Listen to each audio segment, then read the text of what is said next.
नमस्कार, मैं हूं अनिकेत सिंह और आप देख रहे हैं टीवी 45।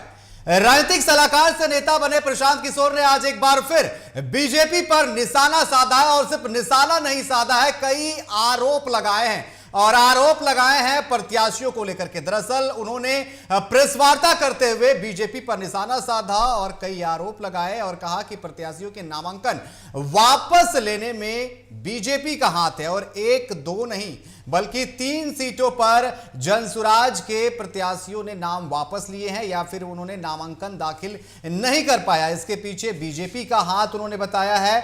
और अगर 3 सीटों की अगर बात की जाए तो इसमें दानापुर, बक्सर का ब्रह्मपुर और गोपालगंज है। उन्होंने साफ तौर पर कहा कि गोपालगंज के जो प्रत्याशी शशि शेखर थे उनसे फोन पर बात की गई, तमाम चीजें जो है उन पर दबाव बनाया गया, जिसके बाद उन्होंने नामांकन जो है अपना वापस ले लिया। तो प्रशांत किशोर ने बीजेपी पर खुलकर निशाना साधा है और कहा कि बीजेपी के कहने और बीजेपी के दबाव डालने पर हमारे जो प्रत्याशी हैं उन्होंने नाम वापस लिए हैं।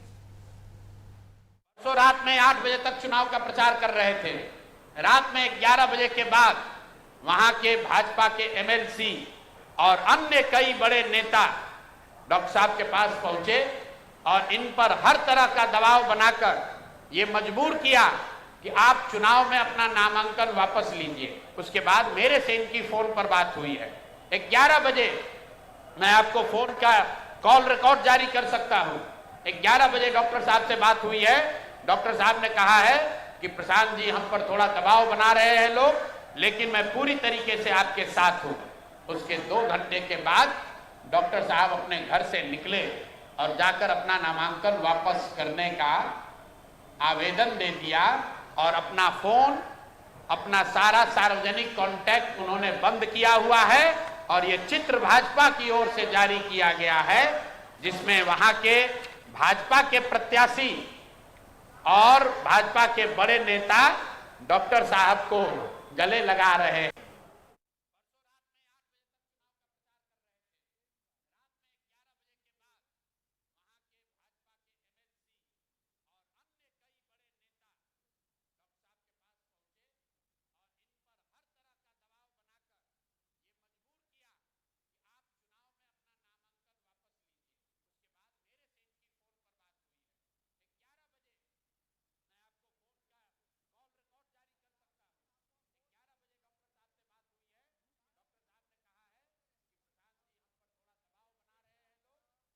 तो प्रशांत किशोर ने एक बार फिर से निशाना साधा है और कई गंभीर आरोप लगाए हैं बीजेपी पर। 1-2 नहीं 3-3 प्रत्याशी के नाम वापस लेने पर बीजेपी पर उन्होंने जमकर निशाना साधा, बाकायदा प्रेस कॉन्फ्रेंस की और आरोप लगाए कि बीजेपी के कहने पर, बीजेपी के जो शीर्ष नेता है उनके कहने पर और दबाव बनाने पर जो है उनके प्रत्याशियों ने नाम वापस लिए हैं। एक तरफ जहां भ्रष्टाचार को लेकर के उन्होंने आरोप लगाए थे, तो अब प्रशांत किशोर कह रहे हैं कि बीजेपी बिहार में खेला कर रही है। जहां अगर महागठबंधन की बात की जाए तो लगातार वो ये कहते हैं कि प्रशांत किशोर बी टीम के तौर पर बीजेपी के काम कर रहे हैं, लेकिन प्रशांत किशोर की अगर बात की जाए तो लगातार वो प्रेस कॉन्फ्रेंस कर रहे हैं और बीजेपी पर जमकर निशाना साध रहे हैं। आज एक बार फिर उन्होंने पीसी की और पीसी करके अगर गोपालगंज सीट की बात की जाए, शशि शेखर, डॉक्टर शशि शेखर जो जनसुराज के प्रत्याशी थे, उन्होंने अपना नाम वापस ले लिया और उसके पीछे उन्होंने कहा कि बीजेपी की जो नेता है लगातार उन्हें फोन करके उन पर दबाव बना रहे थे और उसके बाद उन्होंने अपना नाम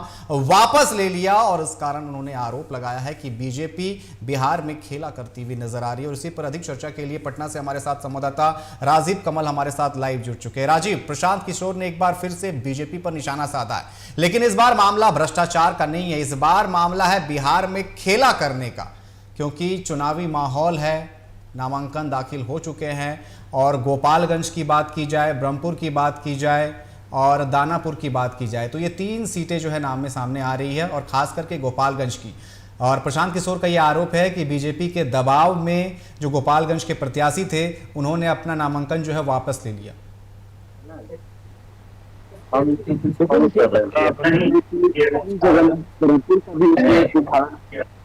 दानापुर है तो गोपालगंज के आप बात कर रहे हैं, शशि भूषण जिनका नामांकन रद्द हो गया, ये भी लोग लोगों को लेकर 3 जगहों को लेकर उन्होंने जो फोकस किया है लेकिन आपको बता दें कि दानापुर आपको याद होगा कि किस तरीके से जब नामांकन भरने जाते हैं जनसुराज पार्टी की तरफ से उनके उम्मीदवार, वो वहां से गायब हो जाते हैं। और गायब हो जाते हैं उसके बाद पुलिस मुकाबले पर कुछ छानबीन भी करते हैं, FIR भी दर्ज कराया गया है इस मामले को लेकर। आरोप लगा है और कहा है कि चाहे वो शशिभूषण सिंह का हो, जिस तरीके से नामांकन करने वाले थे, उनको फोन आता है, उनके घर पे लोग जाते हैं बीजेपी को दबाव करता है। तो यहाँ तक कि उन्होंने ये भी हमारी बीजेपी धर्मेंद्र नाम लेते हुए कह रहे हैं कि धान के द्वारा इस तरीके की चीजें हो रही हैं। ये भी कहा कि बराबर में जिस तरीके से जो उनके एनडीए प्रत्याशी हैं उनको समर्थन दे दिया गया है, उनको दिया गया, वही दानापुर में जिस तरीके से वो उम्मीदवार गायब हो जाते हैं। यहाँ तक ये कहा गया बिल्कुल राजीव, बिल्कुल जिस तरीके से लेकिन प्रशांत किशोर ने क्या कुछ कहा है, एक बार फिर से हम दर्शकों को वो सुनाएंगे कि आखिर प्रशांत किशोर ने क्या कहा और क्या कुछ उन्होंने आरोप लगाया है।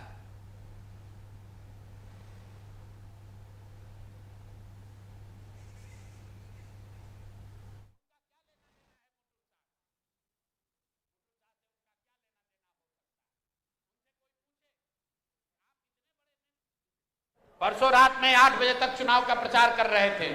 रात में 11 बजे के बाद वहां के भाजपा के MLC और अन्य कई बड़े नेता डॉक्टर साहब के पास पहुंचे और इन पर हर तरह का दबाव बनाकर ये मजबूर किया कि आप चुनाव में अपना नामांकन वापस लीजिए। उसके बाद मेरे से इनकी फोन पर बात हुई है। 11 बजे मैं आपको फोन का कॉल रिकॉर्ड जारी कर सकता हूं। 11 बजे डॉक्टर साहब से बात हुई है। डॉक्टर साहब ने कहा है कि प्रशांत जी हम पर थोड़ा दबाव बना रहे हैं लोग, लेकिन मैं पूरी तरीके से आपके साथ हूं।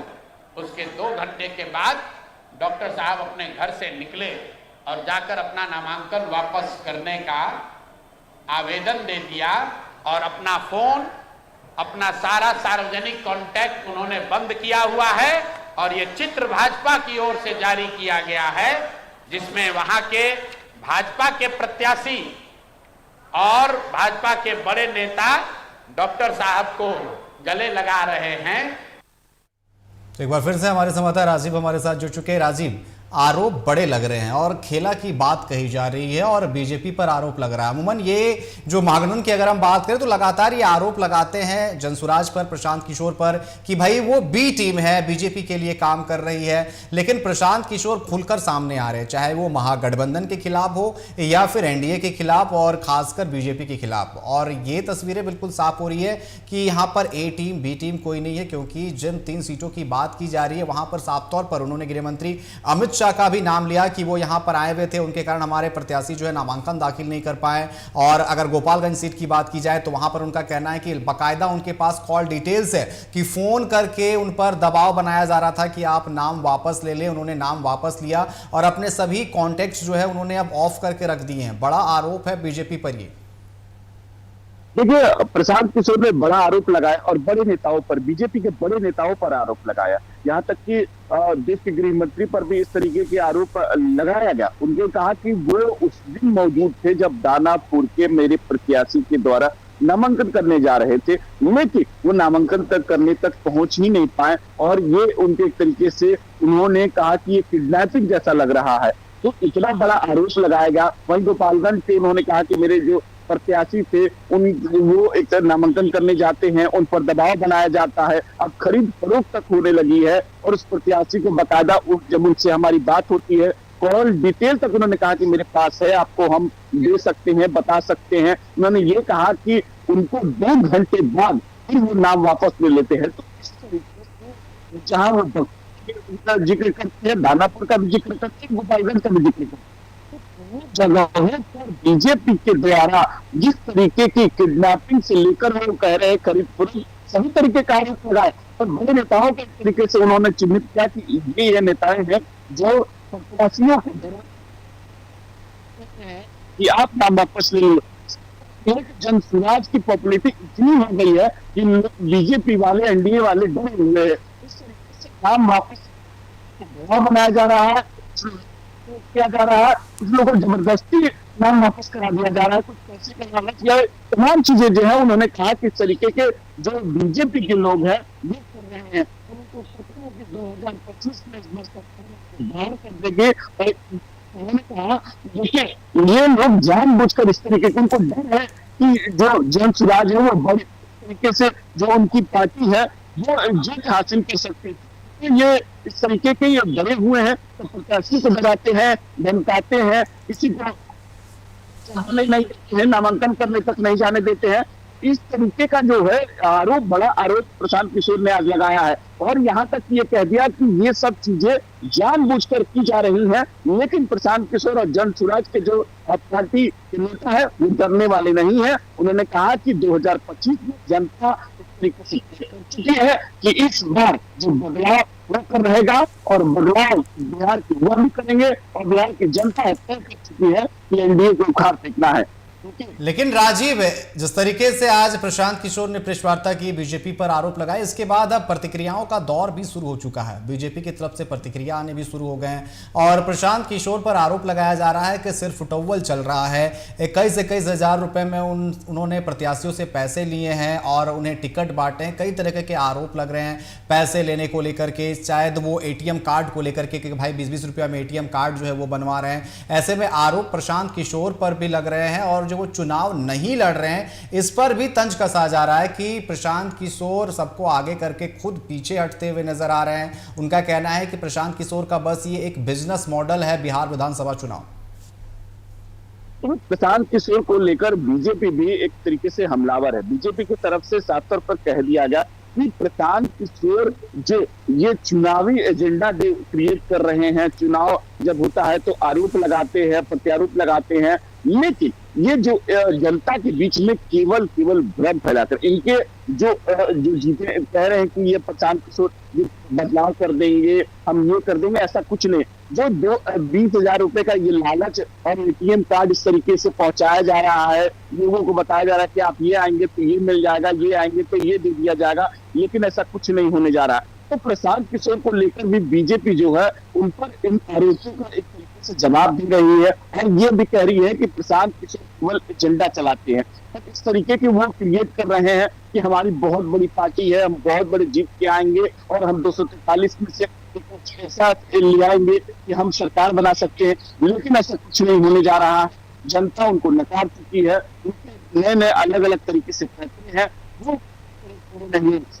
जहां बीजेपी हो चाहे जेडीयू हो, साफ साफ कहिए कि जनसुराज जो है उनके पार्टी के जो संरक्षक चुनाव नहीं होते हैं, दूसरों को खड़ा करवाते हैं, पैसा लेकर खड़ा करवाते हैं और ये तरीके से जी बिल्कुल। राजीव, आपके पास आते हैं न्यूज रूम से, हमारे साथ हमारे सहयोगी कृष्णकांत साहब भी हमारे साथ जुड़ चुके हैं। कृष्णकांत, अगर बात की जाए यहां पर प्रशांत किशोर की, हालांकि उन पर आरोप जो है लगातार लग रहे हैं कि भाई वो बीजेपी की बी टीम है, लेकिन अगर देखा जाए, अगर पिछले 2-3 सालों की अगर बात की जाए, लगातार वो पदयात्रा भी करते हुए नजर आ रहे हैं। सबसे ज्यादा निशाना उन्होंने बीजेपी पर साधा है, एनडीए पर साधा, हालांकि महागठबंधन पर उन्होंने निशाना साधा है लेकिन बीजेपी पर कुछ ज्यादा। और आज बड़े आरोप लगाए हैं, पहले तो भ्रष्टाचार का आरोप और आज आरोप लग रहा है बिहार में खेला करने का, यानी कि प्रत्याशियों पर दबाव बनाने का, नामांकन दाखिल नहीं करने देने का। ये बड़े आरोप जो है प्रशांत किशोर की तरफ से लगाए जा रहे हैं, लेकिन अब प्रतिक्रिया भी सामने आ रही है और प्रशांत किशोर पर भी निशाना साधा जा रहा है कि बस वो एक बिजनेस मॉडल लेकर के पहुंचे हुए हैं बिहार में।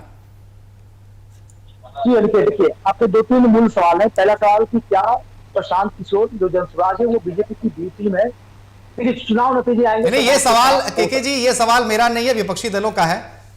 सही बात है, मैं आपके जरिए वो सवाल सुन रहा हूँ। तो देखिए, ये जो सवाल अक्सर आते रहते हैं और विपक्ष हमेशा इस तरह की बातें कहता रहता है। तो देखिए, इस चीज का जवाब तो आपको चुनाव परिणाम बताएंगे। चुनाव परिणाम में बहुत कुछ समझने को मिलेगा और बहुत कुछ देखने को मिलेगा। आज की बात करें तो आज प्रशांत किशोर बिल्कुल सीरियस होकर बिहार के चुनावी मोड में है। देखिए, बिहार का चुनावी दंगल जो है, बिहार पॉलिटिकल रूप से बहुत जागृत राज्य माना जाता है। यहाँ के नागरिक, यहाँ के लोग राजनीतिक रूप से बहुत जागे हुए माने जाते हैं।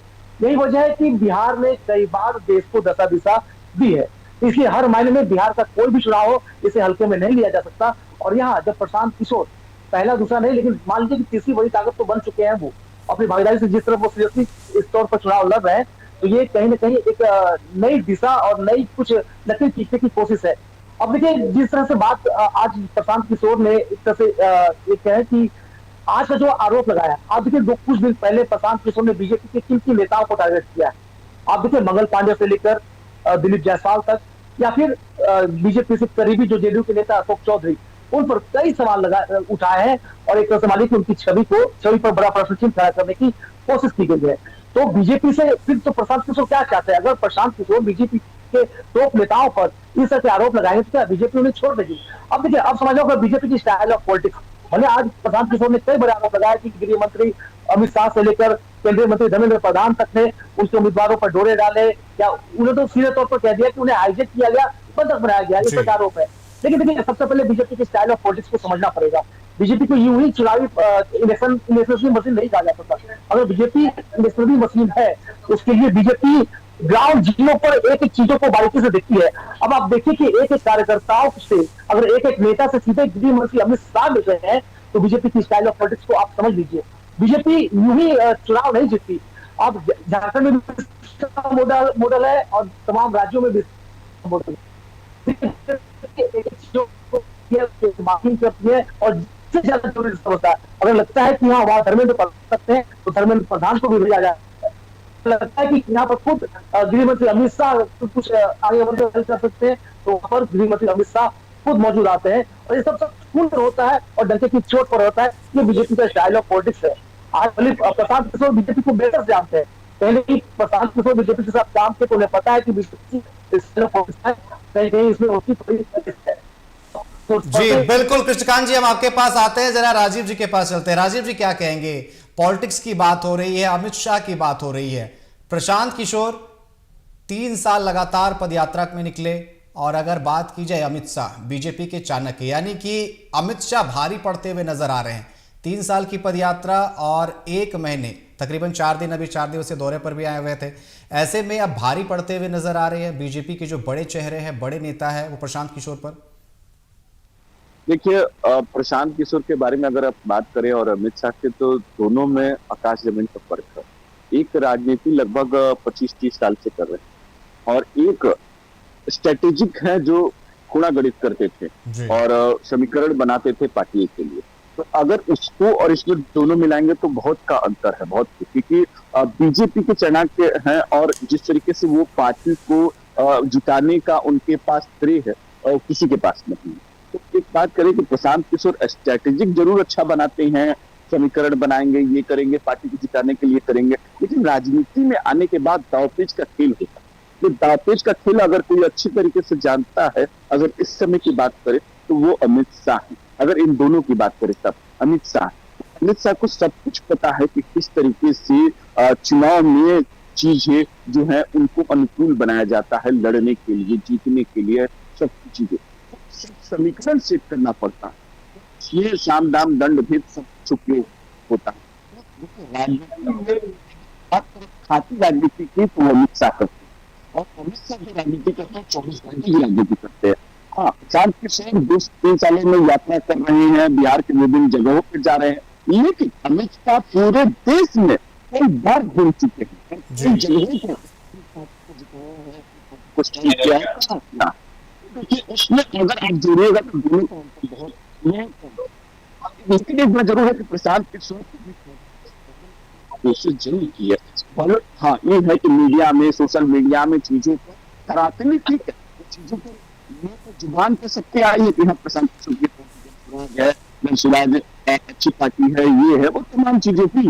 लेकिन देखिए, अमित शाह की बात अगर राजनीतिक तौर पर बड़े संगठित पार्टी चलाते हैं, उस पार्टी को चलाने और उसके जो उनके चुनावी जीत की प्रक्रिया है, वो बहुत ही एक तरीके से